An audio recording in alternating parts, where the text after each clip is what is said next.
क्या आप जानते हैं कि भारत के इतिहास में एक ऐसा योद्धा हुआ था जिसने पूरी दुनिया की सबसे बड़ी ताकत माने जाने वाले मुगल सम्राट अकबर को ललकारा, वो भी तब जब उसके पास विशाल सेना नहीं थी, महलों का वैभव नहीं था और न ही कोई बड़ी सैन्य सहायता।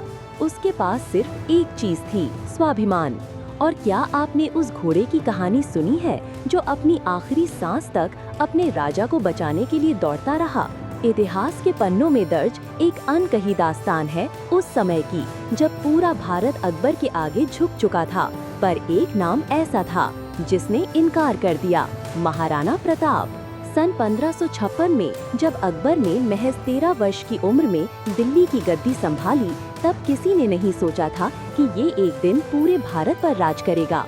अगले 2 दशकों में अकबर ने एक एक कर बंगाल, बिहार, गुजरात, मालवा, कश्मीर, पंजाब और राजपूताने के बड़े हिस्से अपने अधीन कर लिए। आमेर, बीकानेर, जोधपुर जैसे शक्तिशाली राजपूत राजा उसकी अधीनता स्वीकार कर चुके थे, मगर एक रियासत थी जो झुकी नहीं, मेवाड़।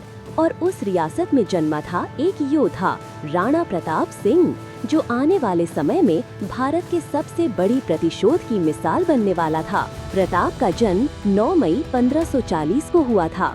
बचपन से ही उनके भीतर साहस, स्वाभिमान और युद्ध कला की गहरी समझ थी। पिता उदय सिंह ने उन्हें उत्तराधिकारी नहीं बनाया, लेकिन किस्मत में उनके राजा बनना लिखा था और वो बने भी। 1572 में राणा प्रताप मेवाड़ की गद्दी पर बैठे। उस समय अकबर भारत के अधिकांश हिस्से पर राज कर रहा था। अकबर चाहता था कि राणा प्रताप भी उसकी सत्ता को स्वीकार करे, इसलिए उसने कई दूत भेजे, संधियों के प्रस्ताव रखे, यहाँ तक कि रिश्तों और समझौतों का लोभ दिया। लेकिन राणा प्रताप अडिग रहे। उन्होंने साफ कहा, मेवाड़ कभी किसी के आगे नहीं झुकेगा। और फिर वो दिन आया, 21 जून 1576, जब हल्दी घाटी के मैदान में इतिहास लिखा गया। अकबर की ओर से राजा मान सिंह के नेतृत्व में 80,000 सैनिकों की सेना उतरी, जबकि राणा प्रताप के पास केवल 20,000 वीर सैनिक थे। इस घमासान युद्ध में भी प्रताप ने सबसे आगे रहकर लड़ाई लड़ी। उनका घोड़ा चेतक भी इस युद्ध में उनका ढाल बनकर खड़ा था।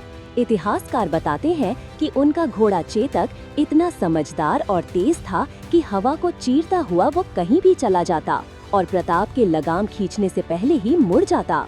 कहा जाता है कि हल्दी घाटी के युद्ध में चेतक ने मान सिंह के हाथी के सिर पर पैर रखकर खड़ा हो गया और राणा प्रताप ने अपने भाले से मान सिंह को मारा, और वहीं मान सिंह के हाथी के सूंड में लगी तलवार से चेतक का पैर घायल हो गया।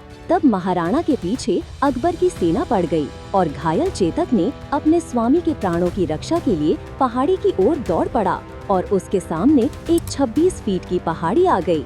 उसने अपने प्राणों की परवाह न करते हुए पहाड़ी से छलांग लगा दी और अंततः अपने प्राणों की आहुति देकर अपने स्वामी को बचा लिया और इतिहास में अमर हो गया। हल्दी घाटी की लड़ाई तकनीकी रूप से अनिर्णित रही, पर असल लड़ाई तो इसके बाद शुरू हुई। राणा प्रताप ने अपने परिवार के साथ जंगलों में रहना स्वीकार किया, भूख, प्यास, बीमारी और तंगहाली का सामना किया, लेकिन कभी अकबर के सामने नहीं झुके।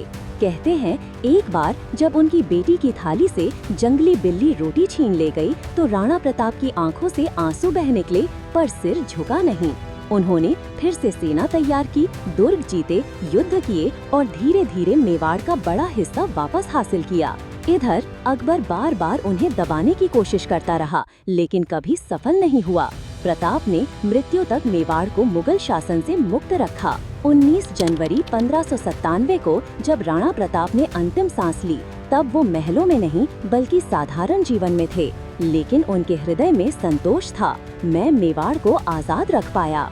आज जब हम स्वतंत्र भारत में हैं, हमें याद रखना चाहिए कि ये आजादी आसान नहीं थी। ये चेतक की आखिरी छलांग, एक पिता के आंसू, एक बेटी की भूख और एक राजा की दृढ़ता का परिणाम है।